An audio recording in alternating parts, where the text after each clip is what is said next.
മേഘങ്ങൾക്കപ്പുറത്തേക്ക് ഒരു യാത്ര പോകാം. സമുദ്രനിരപ്പിൽ നിന്നും 4000-ഓളം അടി ഉയരത്തിൽ ആകാശം തൊട്ടു നിൽക്കുന്ന മലനിരകളുടെ സൗന്ദര്യം. ഈ പൈതൽ മലയിലേക്കാണ് നമ്മുടെ ഇന്നത്തെ യാത്ര. മുകളിലോട്ട് കേറിക്കൊണ്ടിരിക്കുകയാണ്. ഹോട്ടലാണ് പോകുന്നത്. കാല് കൊടുത്തിട്ട് വണ്ടി കേറുന്നില്ല. നേരത്തെ പറഞ്ഞ പോലെ ഒന്നും കൂടെ പറ. കുടിയാൻമല വഴിയാണ് നമ്മൾ ഇന്ന് പൈതൽ മലയിലേക്ക് പോകുന്നത്. മഞ്ഞപ്പുല്ല് വഴിയും നമുക്ക് പൈതൽ മലയിൽ എത്തിച്ചേരാം. യൂട്യൂബർമാരും കൂടി രക്ഷയില്ലല്ലോ. അങ്ങനെ ഏകദേശം 3 മണിയോടുകൂടി നമ്മൾ ബേസ് ക്യാമ്പിൽ അവിടെ ചെക്ക് പോസ്റ്റിന്റെ അവിടെ എത്തി. ഇവിടെ മുതിർന്നവർക്ക് 70 രൂപയും വിദ്യാർത്ഥികൾക്ക് 25 രൂപയുമാണ് പ്രവേശന ഫീസ്. ക്യാമറ ഉണ്ടെങ്കിൽ അതിന് പ്രത്യേകം ചാർജ് ഉണ്ട്. സമയക്രമം രാവിലെ 9 മണി മുതൽ വൈകുന്നേരം 3 മണി വരെയാണ് പ്രവേശനം. 3 മണിക്ക് മുൻപായി എൻട്രി ടിക്കറ്റ് എടുക്കാൻ പ്രത്യേകം ശ്രദ്ധിക്കുക. പ്ലാസ്റ്റിക് നിരോധിത മേഖലയാണിത്. വനം സംരക്ഷിക്കപ്പെടേണ്ടതിനെ പറ്റിയുള്ള ബോർഡൊക്കെ ഇവിടെ വനം വകുപ്പ് വെച്ചിട്ടുണ്ട്. നമ്മൾ ടിക്കറ്റ് എടുത്തു. അപ്പോൾ ടൈം ഏകദേശം ഇതാ 3 മണിയാവുന്നു. നമ്മൾ ട്രക്കിംഗ് തുടങ്ങി. ഇപ്പൊ കയറാൻ നമ്മൾ മാത്രമേ ഉള്ളൂ. എല്ലാരും കയറി ഇറങ്ങി കഴിഞ്ഞു. നമ്മൾ വൈബ് പിടിക്കാൻ ഈവനിങ് ആണ് കയറുന്നത്. ഉച്ചക്കഞ്ഞി കുടിച്ചിട്ടില്ല. പൊറോട്ടയും പഴംപൊരിയും മേടിച്ചിട്ടുണ്ട്. ചുരുട്ടി ഒരു പിടി മുകളിൽ ചെന്നിട്ട് അതിന്റെ വീഡിയോ കാണിച്ചു തരാം. നല്ല ടേസ്റ്റ് ആയിരിക്കും. അലമ്പ് ഒച്ചകളൊന്നുമില്ല. നമ്മൾ 4 പേരും പിന്നെ നാച്ചറിന്റെ സൗണ്ട് മാത്രമേ. എൻ്റെ സെറ്റപ്പ് ഒക്കെ വെച്ചിട്ടുണ്ട്. പകുതിക്കാൻ ആൾക്കാർക്ക് വേണമെങ്കിൽ റെസ്റ്റ് എടുക്കാൻ വേണ്ടിയിട്ട്.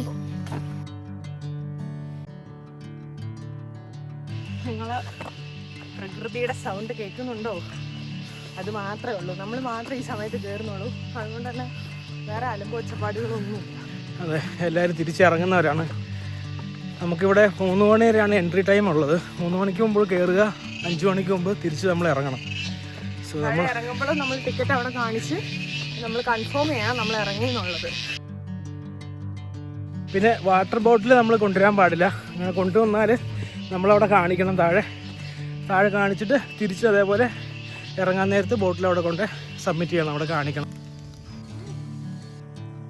ഇനി 1500 മീറ്റർ അഥവാ 1 കിലോമീറ്റർ 500 മീറ്റർ നമ്മൾ സഞ്ചരിച്ചാൽ മാത്രമേ നമ്മൾ വാച്ച് ടവറിലെത്തുള്ളൂ. തൊട്ട് കാണിക്കാൻ പറ്റാത്തതുകൊണ്ടാണ് ഞാൻ വടി ഇങ്ങനെ വെച്ച് കാണിക്കുന്നത്. ഇനി നമുക്ക് നടക്കാം. EMI അടയ്ക്കാൻ വേണ്ടി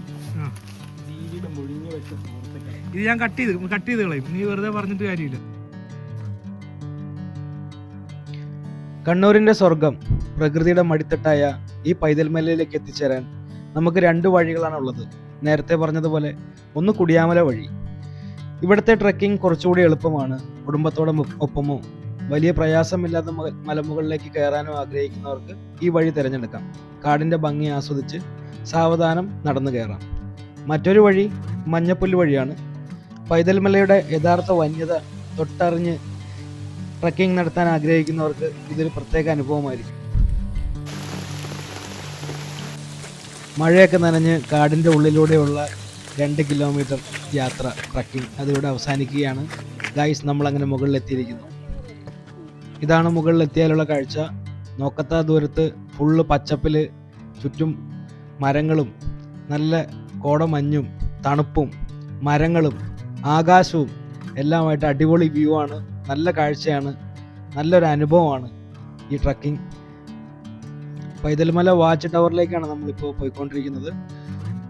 എവിടെ നോക്കിയാലും ചുറ്റും പച്ചപ്പ് മാത്രമേ നമുക്കിവിടെ കാണാൻ സാധിക്കുകയുള്ളൂ. പ്രകൃതി സ്നേഹികളുടെയും ട്രക്കിംഗ് പ്രേമികളുടെയും പറുദീസയാണ് കണ്ണൂരിൻ്റെ ഈ പൈതൽമല. ഒരു കാലത്ത് അധികമാരും അറിയാതെ കിടന്നിരുന്ന ഈ പ്രകൃതി സൗന്ദര്യം ഇന്ന് സഞ്ചാരികളുടെ ഇഷ്ട കേന്ദ്രമായി മാറിക്കഴിഞ്ഞു. നല്ല പൂരം മഴയെല്ലാം നനഞ്ഞു കഴിഞ്ഞു. പേലെത്തിയപ്പോൾ മഴയൊക്കെ പോയി.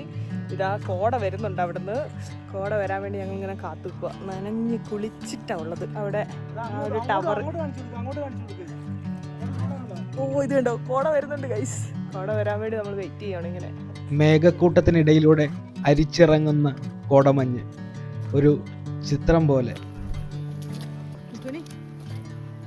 എങ്ങനെയുണ്ട് മഴയത്ത് കൂടി ഉണ്ടായിരുന്ന കാട്ടിനുള്ളിലെ യാത്ര? നമ്മളങ്ങനെ നടന്ന് ഏകദേശം വാച്ച് ടവറിൻ്റെ അടുത്തേക്ക് എത്താറായി.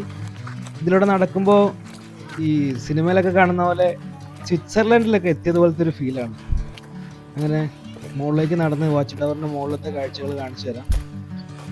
ഇവിടെ അതേപോലെ ഒരുപാട് ആൽബം സോങ്ങുകളും അതേപോലെ ചാവേർ, ലോക എന്നീ ചിത്രങ്ങളുടെ ചില സീനുകളും പൈതൽമലയ്ക്ക് ചുറ്റും ഷൂട്ട് ചെയ്തിട്ടുണ്ട്. നമ്മൾ കാണുന്ന പോലെ തന്നെ നല്ല ഭംഗിയാണ് ഇവിടുന്നുള്ള വ്യൂ. ഈ പ്രകൃതി ഭംഗി ആസ്വദിക്കുമ്പോൾ നമ്മൾ എപ്പോഴും ഓർക്കേണ്ട ഒരു വലിയ പ്രധാനപ്പെട്ട കാര്യമാണ്, പൈതൽമല പോലെ ഒരു തുറസായ പ്രദേശത്തേക്ക് യാത്ര ചെയ്യുമ്പോൾ ഒരു കാരണവശാലും മഴയും ഇടിമിന്നലും ഉള്ളപ്പോൾ അവിടെ നിന്ന് മാറി നിൽക്കുക. കാരണം അത് നമ്മുടെ ജീവൻ തന്നെ അപകടത്തിലാക്കിയേക്കാം. ഈ അടുത്ത കാലത്തായി ഇവിടെ വെച്ച് ഈ പൈതൽമലയിൽ വെച്ച് ഒരു യുവതിക്ക് ഇടിമിന്നൽ ഏൽക്കുകയും അവരുടെ ജീവൻ നഷ്ടപ്പെടുകയും ചെയ്തു.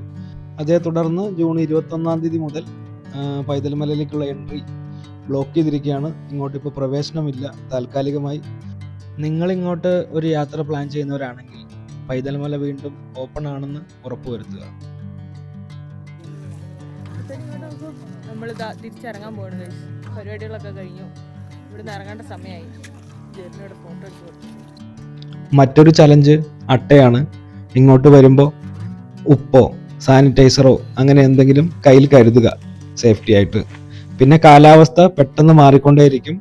കുട, റെയിൻകോട്ട്, പിന്നെ ട്രക്കിങ്ങിന് പോകുമ്പോൾ അത്യാവശ്യം വേണ്ട കാര്യങ്ങളെല്ലാം കയ്യിൽ കരുതുക. എന്തു തന്നെയായാലും ഇങ്ങോട്ടൊരു യാത്ര ചെയ്താൽ അതൊരിക്കലും നഷ്ടമാവില്ല. അത്ര മനോഹരമായ കാഴ്ചകളാണ് നമുക്ക് ഇവിടെ കാത്തിരിക്കുന്നത്. മണിരത്നം ചിത്രങ്ങളിലെ സോങ്ങുകളിൽ കാണുന്ന പോലെ മരങ്ങളെ തട്ടി തഴുകി ഉണർന്നു പോകുന്ന കോടമഞ്ഞ്, എത്ര മനോഹരം. നനഞ്ഞു വന്നിരുന്നിട്ട് പൊറോട്ടയും നല്ല ചൂട് ബീഫും. പൊറോട്ടയ്ക്ക് വേണ്ടി അടി കൂടുന്നു ഇവർ. അത്തിക്ക പഴുത്തപ്പോൾ കാക്കയ്ക്ക് വായ്പുണ്ട്. അപ്പോൾ മറ്റൊരു വീഡിയോയുമായി വീണ്ടും കാണാം. നന്ദി.